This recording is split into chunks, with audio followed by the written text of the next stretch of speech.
The number of great speeches about the EU's future is growing. The one by the British Prime Minister David Cameron in January sparked outrage in some member states. He proposed his compatriots an in-out referendum after 2015. In early February, the French President François Hollande voiced his opinion in front of the MEPs. We asked two members of the European Parliament what they made of these speeches. We gave the Austrian Ottmar Karas and the Dane Morten Messerschmidt 30 seconds each to make their opinions known. Ich würde meine Rede an die Bürgerinnen und Bürger Europas richten und nicht bloß die innerparteilichen Konflikte zum Thema machen. Ich würde gegen die Extrawürste, gegen die Rosinenpicker auftreten und für die europäische Solidarität und die Zukunftsfähigkeit der Europäischen Union werben. Well, Europe is falling apart economically because of the ideology of the euro, where very different economies have been merged together, but also politically because of the consequences of the declining economy. So that's basically what needs to be settled. I think we need to give up the ideology and focus on what's practically possible to do among the member states. And by doing so, I think we need to take back some parts and sovereignties to the member states so that people feel and embrace that their democracy still works. For David Cameron, there would be no going back after a yes to an EU exit. His idea of Europe is a network rather than a close-knit bloc. What's your view?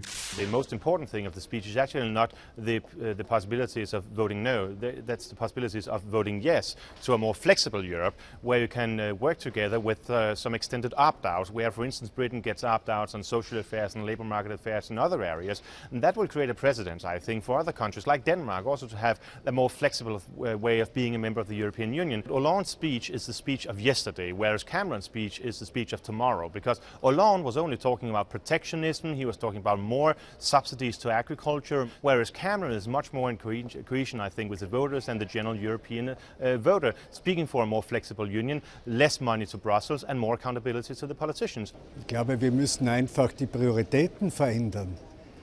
Jeder von uns spürt doch, dass wir die Jugendarbeitslosigkeit, die Stabilität der Währung, die Wettbewerbsfähigkeit, Wachstum und Beschäftigung nur durch mehr Gemeinsamkeit und nicht durch mehr Extrawürste erreichen. Die Europäische Union ist eine Gemeinschaft, die nur dann bestehen kann, wenn man aufeinander Rücksicht nimmt, füreinander Verständnis erzeugt und miteinander Lösungen anstrebt. How much money should the EU budget have? Some say more, some say less. What about you? Zwischen dem Jahr 2007 und jetzt liegt ein Erweiterungsschritt, liegt die Globalisierung, liegt die demografische Entwicklung, liegt die Wirtschafts-, Sozial- und Finanzkrise und liegt eine Fülle von neuen Herausforderungen, die wir zu bewältigen haben und eine erhöhte Arbeitslosigkeit. Und darauf hat Europa zu reagieren. Die Europäische Union ist nicht eine Gemeinschaft zur Verwaltung des Status quo.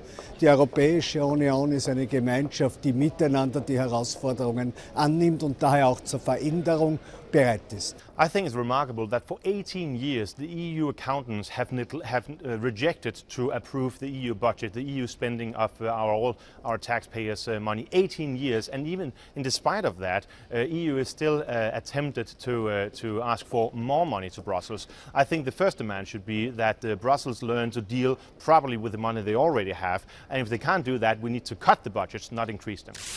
The end result could be a two-speed Europe. Could this be the future? We shall not have a unity where you neglect the individuality of the member states and the peoples in Europe. I think we need to respect that some countries and in some states there might be a majority in favor of the federal state that Barroso is talking about. If Barroso's own Portugal wants to be a part of the European Federation, well, let them do so. I'm quite confident that the Danes don't, the Brits don't, the Finns don't, and the Swedes don't. So why should they not be inside any sort of cooperation just because they don't want 100% federation? Die Europäische Union kann nur erfolgreich sein, wenn sie gemeinsam stark ist. Dann gibt es unterschiedliche Regelungen aufgrund unterschiedlicher Situationen. Aber das Gemeinschaftsrecht, die demokratische Legitimierung, die Stärkung der Parlamente, die Beteiligung der Bürger muss unser gemeinsames Ziel sein. Da gibt es kein Entweder-Oder.